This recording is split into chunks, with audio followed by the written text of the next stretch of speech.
Howdy, howdy, howdy, my name's Anashi Sasuke. Welcome to the Hiveswap, the extended Zodiac thing.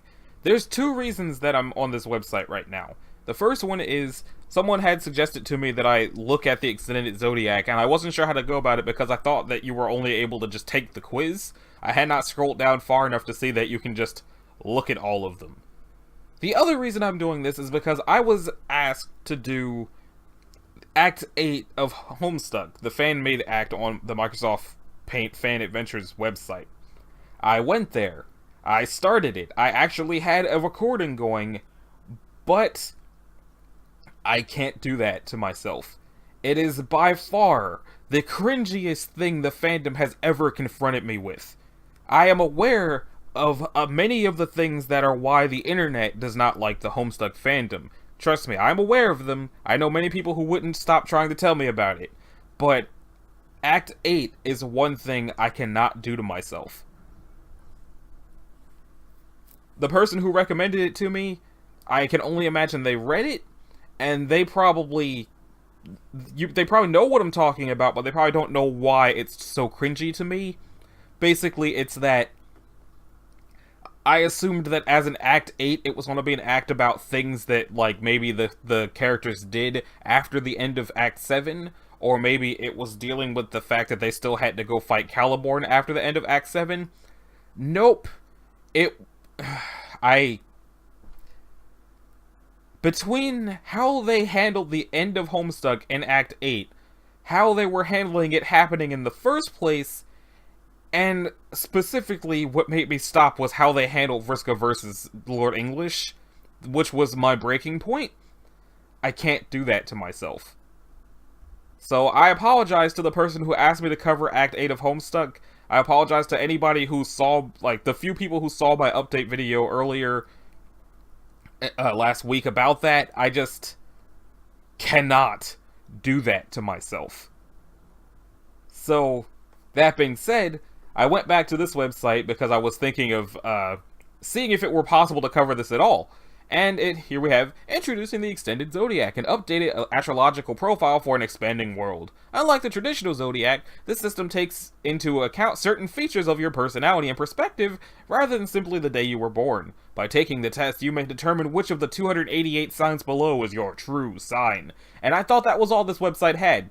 I thought you just saw that, took the test, and that this was just a picture of just stuff. But there's a full list of them. There's also an explanation. The extended Zodiac is broken down into 12 color categories called sign classes, and each of those contain 24 unique signs.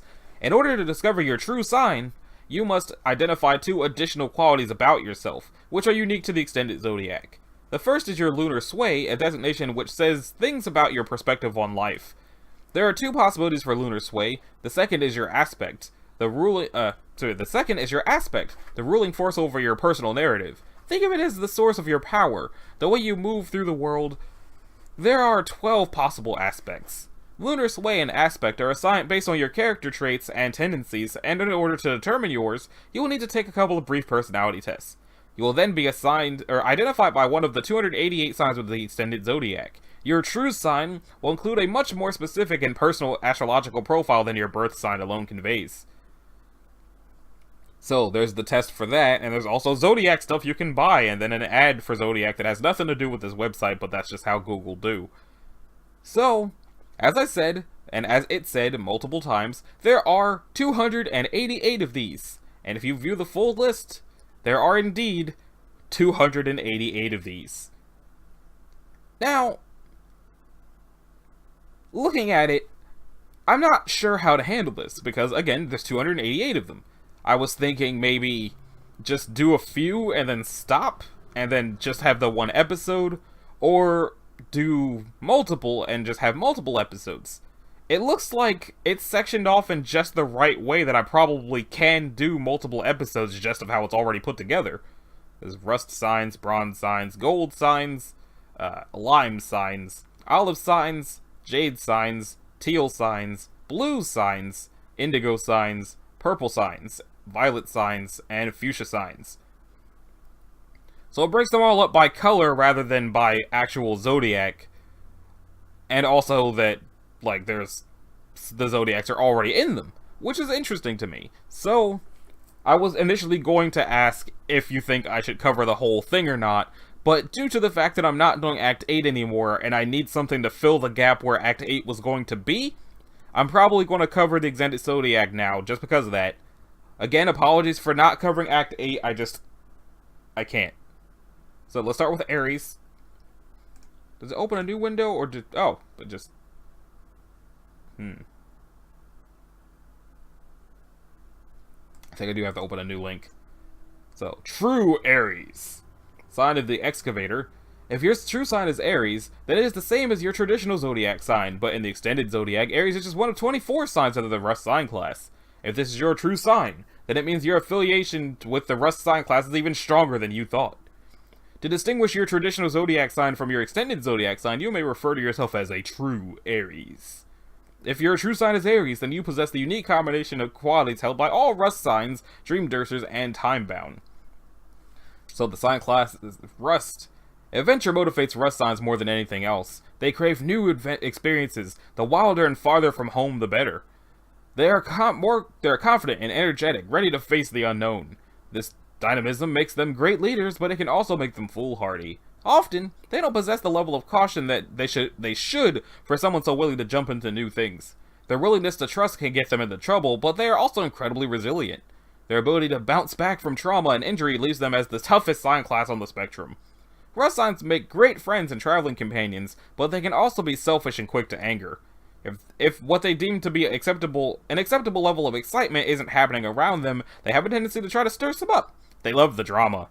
They have incredibly high expectations for themselves and for romantic partners. If someone doesn't live up to these, they may deem them not worth their time. If they aren't careful, Rust signs can end up in a cycle of excitement, followed by crushed expectations, followed by a quick recovery and a new flush of excitement. Also, before I continue, another thing I just thought about, once I read the sign classes, I probably don't need to keep reading the sign classes, and once I read the Lunar Sway and the other Sway, I could probably stop reading those as well and just skip to the, well... actually, I guess once I read the aspects, then all I would really need to read is the signs.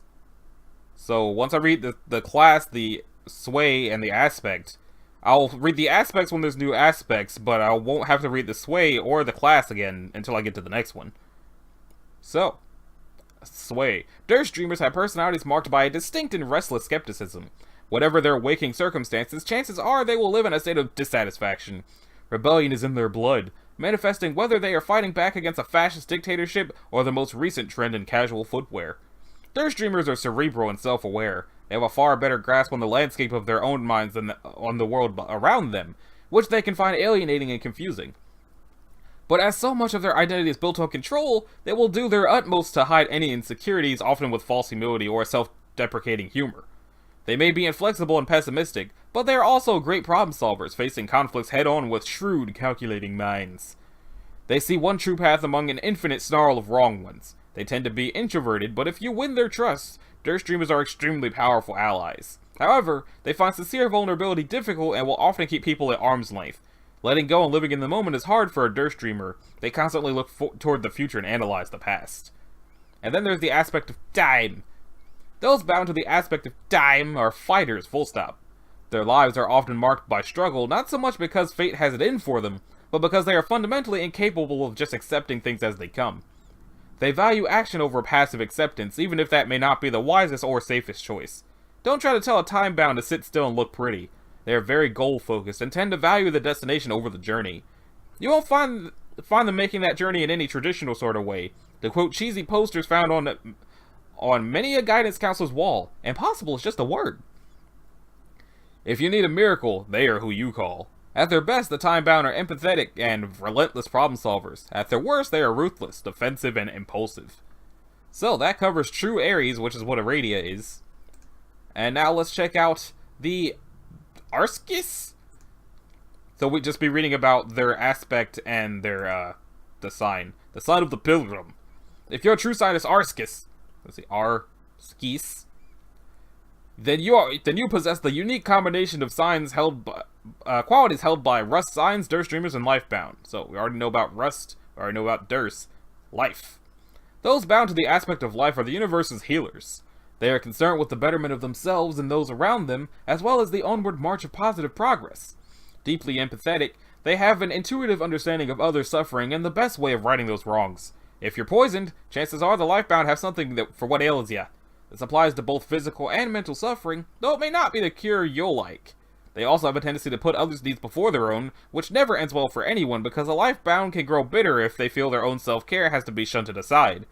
At their best, they're great listeners, caretakers, and nurturers. At their worst, the lifebound are passive-aggressive and pushy till they're certain they know the best. Okay, and then there's Arius, which is Durst and Hope. The sign of the visualizer. If your true sign is Arius, and you possess the unique combination of qualities held by all Rust signs, Durst Dreamers, and Hopebound. So is it not going to actually say anything about the sign itself other than just it's the sign of the whatever? Okay. Hope. Those bound to the aspect of hope are driven first and foremost by their convictions. They do right for right's sake and are quick to come to the aid of anyone they deem to be experiencing injustice. That said, their views of the world can be quite black and white, so what they see as the right thing may not always be the universally accepted view. They put a great value in the power of the imagination, the ability to dream up a better and more beautiful future. If anyone could dream a better world into existence, it would be one of the Hopebound. They may sound like all sunshine and rainbows, but they are adverse to a little destruction, especially if they think they can replace it with something better and more just. At their best, Hopebound are positive, caring, and warm. At their worst, they can be narrow-minded and selfish. Okay, so as I continue going onwards and seeing like more and more of the things, it's looking like if it has an aspect that I've already read, I can just pop in there, see what it means, and then pop back out. But so far, we haven't hit that yet. Now let's check Ereborn. The sign of the escapee. And Rage. Those bound to the aspect of rage are bringers of chaos. They possess great contempt for lies and false ideas, including the stability that false ideas can impart. To them, the true is far more important than the good. They will tear down a system just to destabilize it if, by their reckoning, it is built on faulty premises. Often the rage-bound prefer anarchy to any of the alternate forms of civilization, which they believe to be riddled with lies and foolishness and obedient masses. They are bringers of confusion and doubt, and they can be frustratingly difficult to convince otherwise when they have attached themselves to an idea. If they sound dangerous, they are. The rage-bound tend to be more volatile and unpredictable of the aspects. At their best, they are original, revolutionary, and fearless. At their worst, they are cruel, uncompromising, and vicious. That kind of brings me back around to the Act 8 thing, because from what happened in Act 8, basically, they walked through the curtain of Act 7, broke into where Andrew Hussey does all the writing at, dumped ink all over the book of the ending, and also they were a bard of rage. So, with the aspect of rage in mind now, knowing that they are bringers of chaos and what rage is, that makes it make a little bit more sense of how the Act 8 was being handled, but it doesn't make it any less cringy. But at least now I kind of understand why they made a point to make it known that it was definitely someone who was a rage aspect who was doing this. So, with that in mind, maybe someday I will go back to it, but not this close to the ending of Homestuck. That said, next up is time for Aritarius? Is that how you say it? It's the sign of the astronaut. Aritarius. Those bound to the aspect of void are the universe's secret keepers. The unknown doesn't scare them where others might see emptiness, they see potential. A blank page, an empty canvas, that's what the void-bound live for. They value mystery and the unexplained, and are not particularly bothered by not having all the answers. Where others might be compelled to go out and seek answers, the void-bound lean towards casting doubt on what is already considered fully understood. They don't take much on faith and would rather live in a state of confusion than believe something that might be untrue or bow to intellectual authority. After all, in order for something new to be built, the old rotting foundation must often be raised. At their best, voidbound are wise, intuitive, and vibrant. At their worst, they can be dismissive, indecisive, and apathetic. Interesting. Have we read Light yet? We have not read Light yet. Arpia. RP as the sign of the examiner. And let's see what light is. Those bound to the aspect of light are the universe's knowledge seekers. They are, above all, driven to learn and understand. They are great alchemists, able to take multiple sources of information and synthesize them into something useful. They are scholars and researchers, absolutely dedicated to knowledge for knowledge's sake.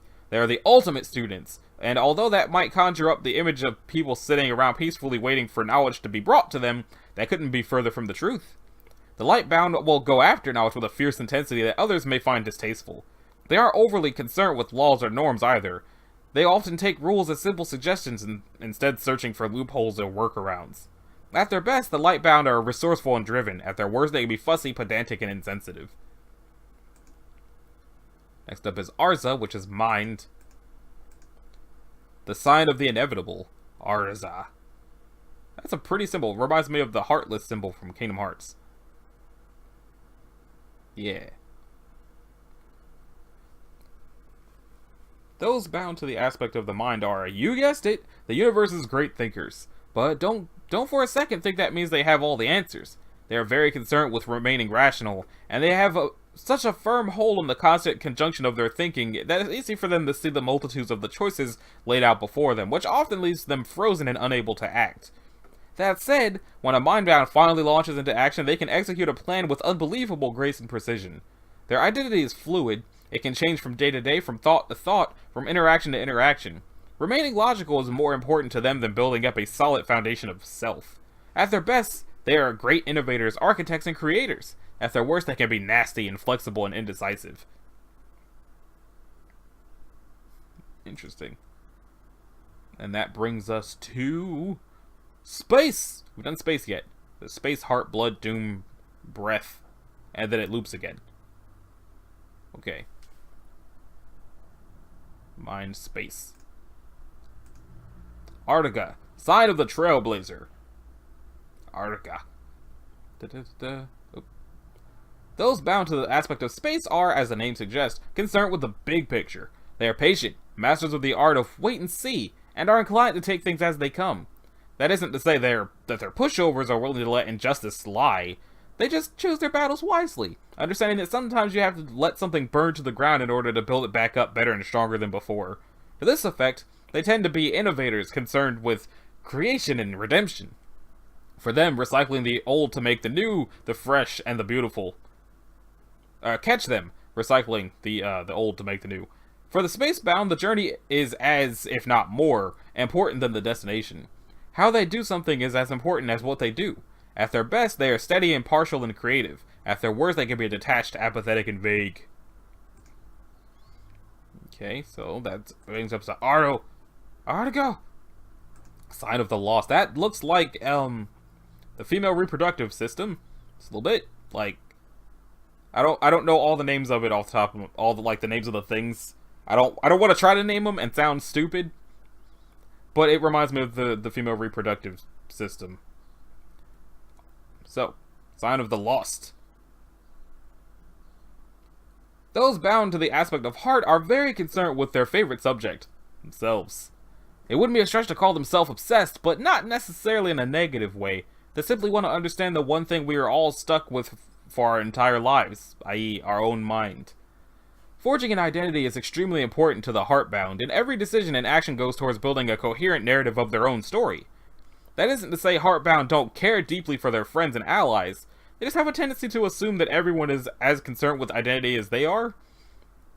They're excellent at putting on and taking off masks as the situation calls for them. At their best, they are competent, imaginative, and steady. At their worst, they can be overbearing, inflexible, and cold. And that brings us to blood. And then doom. Arson. The sign of the companion. Those bound to the aspect of blood draw their strength from bonds, from the trust and camaraderie that blooms amongst a group of people who all share a single vision. Bloodbound are absolutely leaders, but they inhabit more of an inspirational role than a commanding one. They're prophets rather than generals, giving others the strength and motivation to keep fighting. The Bloodbound can dispense excellent advice even when their own lives and interpersonal relationships are disasters. They can be very do as I say, not as I do types. A Bloodbound can often be found on a sinking ship, forcing an endeavor forward with sheer stubborn force of will. No matter how bad things go, a Bloodbound can always count on friends and allies. At their best, they are charismatic, uplifting, and magnetic. At their worst, they can be sullen, unkind, and set in their ways. So, Carcat. Let's see. Doom. Armini. Sign of the Reconciler. Doom.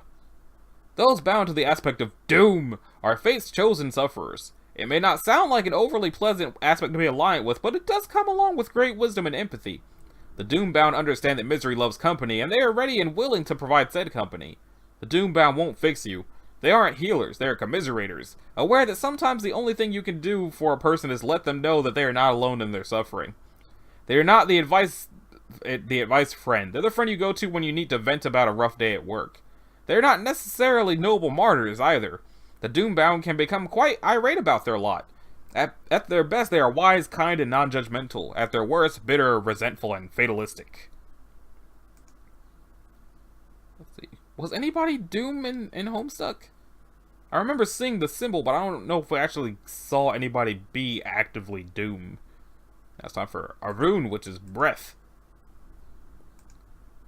Arun, the sign of the impetuous. And their aspect is breath. Those bound to the aspect of breath are, above all, expansive. Flexible and driven, they leave an impact wherever they go.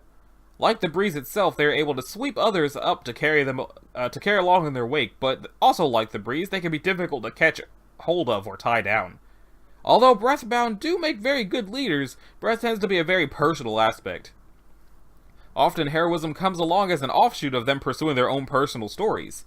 They lead by example and will routinely be surprised that others look up to or feel inspired by them.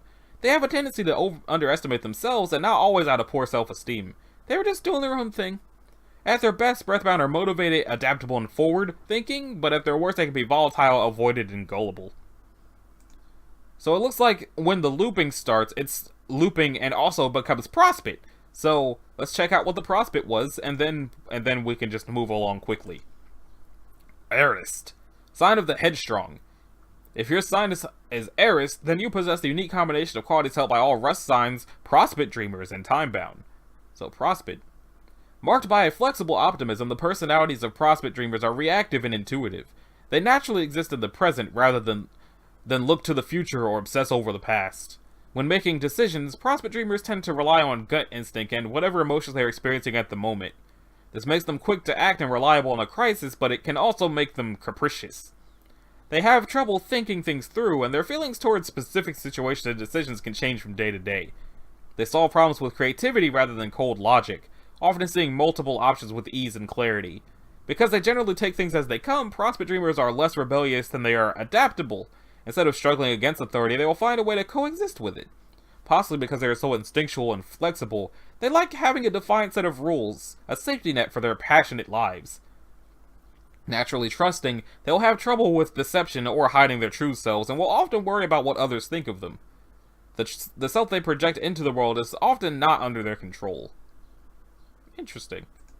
So now that we've read all of the aspects and both of the both of the sways, now we can just hop around through like what they mean. So the sign of the medic, that's what Arski is. Arnius is the sign of the heedless. That was Arnius. So Erichorn is the sign of the runaway. Eritanius, the sign of the voyager.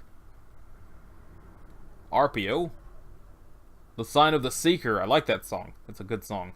And that's also a cool symbol. So, Ara, if you want to click for me.